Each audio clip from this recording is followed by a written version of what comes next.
புரிங்க sir. பாட்டல் Lok season 2 Amazon பிரைம்ல இந்த web series பார்க்கலாம். இதோட ஒன்லைன் கதை ஹீரோ ஜெய்தீப் அவர் வந்து டெல்லில ஒரு போலீஸ் ஆபிசர். அவருக்கு வந்து ஒரு கேஸ் வருது. ஒரு அம்மா வந்து அவங்க புருஷன காணோம் அப்படின்னு கம்ப்ளைண்ட் குடுக்குறாங்க. இவர் வந்து இன்வெஸ்டிகேஷன ஸ்டார்ட் பண்றாரு.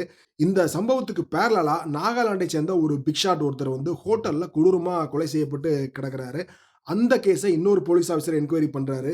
பட் இந்த 2 சம்பவத்திலயும் காமனா ஒருத்தரு சம்மந்தப்பட்டிருக்காரு. ஸோ ஜெய்தீப் வந்து நாகாலாந்துக்கு போய் அந்த கேஸையும் ஹேண்டில் பண்ற மாதிரி ஒரு சிச்சுவேஷன் அமையுது. இப்போ அந்த கொலைய யார் பண்ணா? காணாம போன புருஷனுக்கு என்ன ஆச்சு? இத எப்படி கண்டுபிடிக்கிறாங்க? இதுதான் இந்த வெப் சீரிஸோட கத. இது மேலோட்டமா பார்த்தா ஒரு போலீஸ் ப்ரொசீஜரல் இன்வெஸ்டிகேஷன் த்ரில்லர் அப்படின்னு இருந்தாலும், ஒரு 8 எபிசோடு அந்த 8 எபிசோட்லயும் பார்த்தீங்கன்னா, இந்த வாழைப்பூல அப்படியே லேயர் லேயரா பிரிக்கும்போது உள்ள முத்து முத்தா வரும் இல்லையா? அந்த மாரி ஒவ்வொரு எபிசோட்லயும் ஒரு ட்விஸ்ட்ட ரிவீல் பண்ணுவாங்க. ஒவ்வொரு எபிசோடு பார்க்கும்போதும் நமக்கு ஒரு கேரக்டர பத்தின ஒரு பெட்டர் புரிதல் கிடைக்கும். நம்ம 2ண்ட் எபிசோட்ல இவங்க இப்படிதான் நெனச்சிருப்போம். 3ர்ட் எபிசோட்ல அது ஒரு வேற அண்டர்ஸ்டாண்டிங்க்கு போகும். அந்த மாரி வெல் ஸ்ட்ரக்சர்டா இத டிசைன் பண்ணியிருந்தாங்க.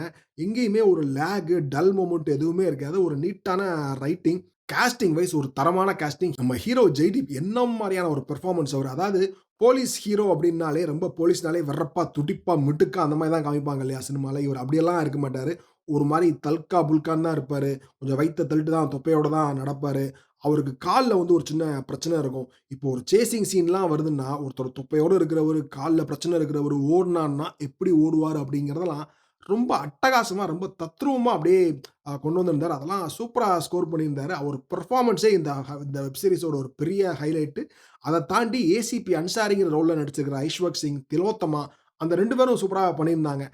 திலோத்தமாலாம் அந்த அம்மாலாம் எப்படின்னா, ஒரு படத்துல வேலைக்காரியா வருவாங்க. இன்னொரு படத்துல ஒரு கில்மாய்க் ரோல்ல வருவாங்க. இதுல போலீஸ் ஆபிசரா வர்றாங்க. பட் ஒரு படத்துலேருந்து இன்னொரு படத்துக்கு வேற ரோலுக்கு வரம்போது, அந்த பழைய ஹேங் ஓவரே இல்லாம கம்ப்ளீட்டா டிரான்ஸ்ஃபார்ம் ஆயி வந்து நிப்பாங்க. செம்ம பெர்ஃபார்மர் அவங்க. இதுலயும் சூப்பரா ஸ்கோர் பண்ணியிருந்தாங்க. அந்த ஏசிபி அன்சாரி அந்த போலீஸ் இருக்காரு இல்லையா? அவருடைய கேரக்டர் ரைட்டிங் ரொம்ப சூப்பரா இருந்துச்சு. அதாவது ஒரு போலீஸு ஆனா ரொம்ப ஒரு சாஃப்ட் நேச்சர்டா காமிச்சிருப்பாங்க. அந்த கேரக்டர் உண்மையிலேயே பயங்கர என்ஜாயபிளா இருந்துச்சு. இந்த கதையில ஒரு 2 முக்கியமான கேரக்டர் திடீர்னு இறந்து போயிருவாங்க. உண்மையிலேயே அது வந்து ஒரு வேக்குவம கிரியேட் பண்ணும். ஐய்யயோ! இந்த கதையில இனிமே இவங்க இருக்க மாட்டாங்களா? அப்படின்னு ஆடியன்ஸ்க்கு ஒரு ஒரு எமோஷன கிரியேட் பண்ணுச்சு. அந்த அளவுக்கு அந்த கேரக்டர் ரைட்டிங் வந்து அவ்ளோ பவர்ஃபுல்லா, அவ்ளோ ஸ்ட்ராங்கா மைண்ட்ல ரெஜிஸ்டர் ஆயிருந்துச்சு.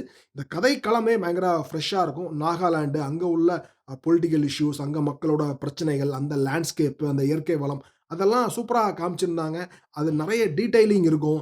அங்க அந்த பெரும்பாலான ஆர்டிஸ்ட் பார்த்தீங்கன்னா, நாகாலாண்டை சேர்ந்தவங்களா தான் இருப்பாங்க. அவங்க எல்லாமே அவ்வளோ இயல்பா சூப்பரா பெர்ஃபார்ம் பண்ணியிருந்தாங்க.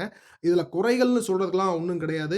அதாவது இந்த ஜெய்டீப் வந்து அவர் சில விஷயங்கள்லாம் கண்டுபிடிப்பார்ல. அது எப்படி ரிவீல் பண்ணுவார் அப்படின்னா, அவருக்கு வந்து திடீர்னு ஒண்ணு ஸ்ட்ரைக் ஆகும். ஏதோ பழசோட கனெக்ட் பண்ணி பார்ப்பாரு.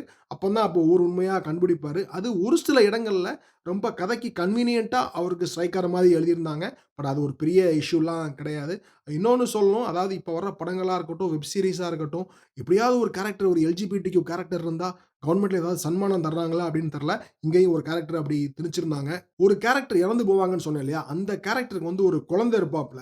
ஆனா எனக்கு அந்த அவங்க இறந்து போனதுக்கப்புறம் அந்த குழந்தைக்கு என்ன ஆச்சு அப்படிங்கிறத காமிக்காம அப்படியே அப்ரப்ட்டா குளோஸ் பண்ணியிருந்தாங்க. அது ஒரு சின்ன குறையா எனக்கு தோணுச்சு. ஏன்னா, அந்த குழந்தையும் அந்த கேரக்டரும் எவ்வளோ குளோஸு, அந்த குழந்தைக்கு வேற யாரும் கிடையாது அப்படிங்கிறத ஸ்ட்ராங்கா ரெஜிஸ்டர் பண்ணியிருந்தாங்க. அப்படிங்கும்போது அந்த குழந்தைய யாராவது வளர்த்திருந்தாங்கன்னா நல்லா இருந்திருக்குமே அப்படின்னு ஃபீல் பண்ண தோணுச்சு. விச் மீன்ஸ் அந்த அளவுக்கு நம்ம கதையோட பைண்ட் ஆயிட்டோம் அப்படின்னு அர்த்தம். சீசன் 1 பார்க்கலன்னா கூட இது ஒர்க் அவுட் ஆகும். ஏன்னா, இது கம்ப்ளீட்லி வேற பிளாட், ஃப்ரெஷ்ஷான சப்ஜெக்ட். இருந்தாலும் சீசன் 1 பார்த்திருந்தா, இப்ப சீசன் 1ல அந்த ஜெய்டீப் இருக்கார்ல, அவருக்கும் வேற சில போலீஸ் ஆஃபிசர்ஸ்க்கும் சில ரிலேஷன்ஷிப் அந்த பாண்டிங்லாம் இருக்கும். சீசன் 2ல அது ஒரு வேற மாரி டிரான்ஸ்ஃபார்ம் ஆயிருக்கும். ஸோ அந்த போர்ஷன என்ஜாய் பண்ணணும் அப்படின்னா, சீசன் 1 பார்த்திருந்தா இன்னும் பெட்டரா என்ஜாய் பண்ணலாம். பட் அகைன் அது ஒரு பெரிய செட்பேக்லாம் கிடையாது. இது கம்ப்ளீட்லி வேற பிளாட். ஸோ மொத்தத்தில ஒரு தரமான, வெல் ரிட்டன் பயங்கர என்கேஜிங்கான ஒரு இன்வெஸ்டிகேஷன் த்ரில்லர். டெஃபினெட்லி வொர்த் எ வாட்ச். பாய்.